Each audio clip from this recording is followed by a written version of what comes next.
안녕하세요, 전마왕입니다. 오늘은 일주일 전에 제가 정말 만족하면서 구매했었던 북 맥스 루미 일주일 사용기에 대해서 한번 소개를 드리도록 하겠습니다. 지금까지 제가 사용했었던 주요 기능들 그리고 이제 그 활용법에 대해서 한번 간단하게 소개하는 영상을 한번 준비해 보도록 하겠습니다. 제가 이 북 맥스를 사용하는 용도는 크게 세 가지 용도였는데요. 북 리더, 그 다음에 노트, 그리고 세컨드 모니터 이 용도로 사용을 했습니다. 전자책 리더로 사용하기 위해서는 이제 어플을 깔아서 사용을 했었고요. 제가 사용하는 어플은 주로 리디북스와 아마존 킨들이었습니다. 그리고 리디북스 같은 경우에 리디북스 앱을 깔아서 이렇게 사용을 할 수가 있고요. 이 리디북스에서 책을 볼 경우에는 이렇게 페이지를 이렇게 넘기면서 이렇게 볼 수도 있지만 이 블루투스 장치를 연결을 해서 이 볼륨 버튼을 이용해서 페이지를 쉽게 넘길 수도 있습니다. 이와 같은 설정은 책을 보고 있는 상태에서 요 뷰어 설정을 누르고요. 뷰어 설정에서 요 볼륨 키로 페이지 이동을 활성화 시켜주면은 이와 같은 볼륨을 조정할 수 있는 블루투스 장비로 페이지 조정이 가능합니다. 그래서 여기서 보시면 책을 보던 중에 볼륨 다운 버튼, 이렇게 볼륨을 줄이는 버튼을 누르면 이렇게 다음 페이지로 또 다음 페이지로 이렇게 넘어가는 것을 볼 수 있고요. 볼륨 플러스 버튼을 누르면 다시 이전 페이지로 이런 식으로 페이지를 넘기는데 이와 같이 블루투스를 연결해서 쉽게 사용할 수 있는 것을 볼 수가 있습니다. 그리고 기본적인 텍스트 파일과 PDF 파일 같은 경우는 기본적으로 제공하는 요 뷰어로 볼 수가 있습니다. 요 저장에 들어가서 보면 내가 저장한 폴더 안에 파일을 넣고 볼 수가 있고요.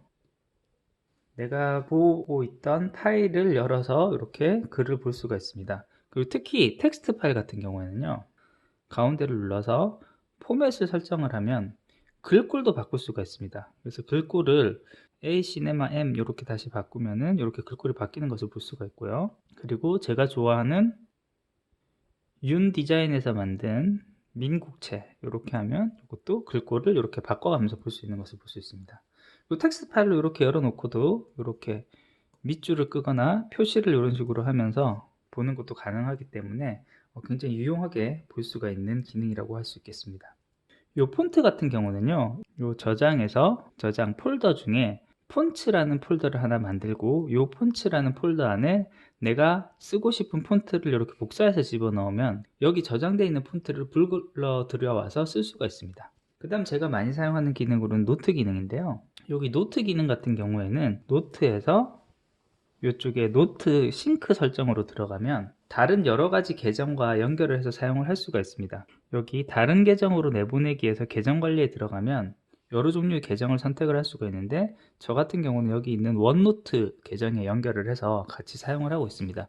그래서 여기서 작성된 글은 제 원노트 계정에 PDF 파일로 바로 저장이 되기 때문에 이 저장되어 있는 글을 필요할 때 찾아서 보는 게 굉장히 좀 편하게 사용이 가능합니다. 여기 노트에서 보면은 노트에서의 사용법을 보시면 먼저 새롭게 노트를 이렇게 추가를 했을 때 이 노트, 새로운 노트가 하나 생기는 것을 볼 수가 있고요. 여기 뒤쪽에 어떤 그리드 같은 게 없으면은 바로 쓰기가 좀 불편하니 그리드를 넣을 수가 있습니다. 그게 이쪽에 있는 레이어를 고르면 이 템플릿이라고 되어 있는 이쪽에서 레이어를 기본적으로 넣을 수가 있는데 여기 기본적으로 제공하는 레이어로 이와 같은 수평선으로 되어 있는 줄을 쓸 수 있는 이런 그리드가 제공이 되고요. 또 다른 그리드 중에서도 보면 이와 같은 모눈도 그리드가 제공이 됩니다. 맥스 같은 경우는 워낙 화면이 크기 때문에 수평선 중에 가장 많은 줄이 그어져 있는 20줄로 해서 넣더라도 칸 자체가 너무 커서 글씨가 너무 좀 크게 써지는 경향이 있거든요. 글씨를 쓸 수 있는 칸이 너무 큽니다. 그래서 이 경우에는 페이지 배경이 되는 그리드를 내가 만들어서 집어넣을 수가 있습니다. 마찬가지로 이것도 지정되어 있는 폴더에다가 파일을 정확하게 집어넣으면 되는데요. 이 폴더 관리에 들어와서 이 저장해서 들어갔을 때 노트 템플릿이라는 폴더가 있습니다. 노트 템플릿이라는 폴더 안에 PDF 파일 형태로 이렇게 집어넣으면 그 형태의 노트 포맷을 사용을 할 수가 있습니다. 그 PDF 파일을 내가 기록하고자 하는 노트의 배경 템플릿으로 사용이 가능합니다. 그래서 이 노트에서 보면 요 아까 전에 봤던 요 레이어 설정에서 템플릿으로 들어갔을 때 빌트인이 아니라 로컬로 들어가면 제가 방금 말씀드렸던 그 폴더에 저장되어 있는 PDF 파일이 보이고요. 그래서 이렇게 단순하게 줄이 여러 줄 그어져 있는 PDF 파일 하나 만들어서 요거를 넣고 여기를 선택을 하면 좀 더 촘촘한 줄로 해서 쓰기 좋은 노트로 이렇게 만드는 것이 가능합니다. 요 지우개 툴을 골라서 봤을 때 지우는 방식이 크게 세 종류가 있는 것을 볼 수가 있습니다. 이동식 지우개, 두드리는 지우개, 그 다음에 에리어 지우개가 있고, 그 다음에 전체를 지우는 게 있는데요. 이동식 지우개 같은 경우에는 글씨가 쓰여진 것을 지우개로 지우는 길로 이렇게 지워지는 형태고, 두드리는 지우개 같은 경우는 요 획 하나하나를 인식을 해서 그 획을 지울 수 있는 방식으로 되어 있습니다. 그래서 이동식 지우개로 해서 설정을 한 다음에 이렇게 끄면 요 연필이 지나간 길로만 이렇게 지워지는 것을 볼 수 있고요. 두드리는 지우개로 하면 요 획 단위로 이렇게 전체 획이 이런 식으로 지워지는 것을 볼 수가 있습니다. 근데 실제로 요 글을 쓸 때 이런 식으로 쓰다가 지울 때마다 요걸 눌러서 다시 하는 것은 번거로운데, 요 펜에서 보면은 요 펜의 요쪽에 누를 수 있는 부분이 있습니다. 요 누르는 부분을 누르고 끄면 이게 지우개로 인식이 돼서 요렇게 바로 지울 수가 있는 것을 볼 수 있습니다. 그 이외에도 또 지우는 방식 중에 에어리어로 지우는 게 있는데요. 이 경우에는 에어리어로 지우는 것을 선택한 상태에서 지우고 싶은 영역을 이런 식으로 동그라미로 딱 치면 이 동그라미 쳐진 부분들이 지워지는, 이와 같은 식으로 노트 필기가 가능한 것을 볼 수 있습니다. 이 노트 툴에서는 이 색깔을 지원을 하는데 빨간색과 녹색과 파란색도 지원이 되는 것을 볼 수 있습니다. 그래서 이 색 같은 경우는 이 색깔을 칠하고 예를 들어서 이렇게 형광펜으로 이렇게 표시를 하더라도 흑백으로만 표시가 됩니다. 여기에서는 흑백으로만 표시가 되지만 이 노트를 저장을 하고 클라우드로 연결을 시켜서 PDF로 해서 원노트에서 바라보게 되면 요렇게 기록된 이 색깔은 지금 선택한 색깔, 요 경우 빨간색인데 빨간색으로 보이게 됩니다. 자, 이제 여기까지 하고 클라우드로 업데이트를 하고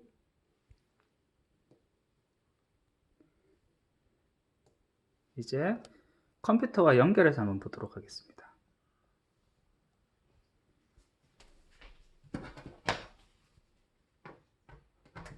노트북에서 원노트 어플을 실행시켜서 보면 여기 이렇게 노트 1이라고 새로 생긴 걸 볼 수가 있고요. 이와 같이 PDF 파일로 떨어져 있는 것을 볼 수 있고, 이 PDF 파일을 실행해서 보면 이렇게 앞에서 기록했었던 이 화면이 그대로 들어오는 것을 볼 수가 있는데, 보시는 것처럼 이렇게 빨간색으로 표시가 되어 있는 것을 볼 수 있습니다. 제가 부크를 사용한 가장 큰 목적 중 하나였던 모니터로 활용하는 것을 한번 보도록 하겠습니다.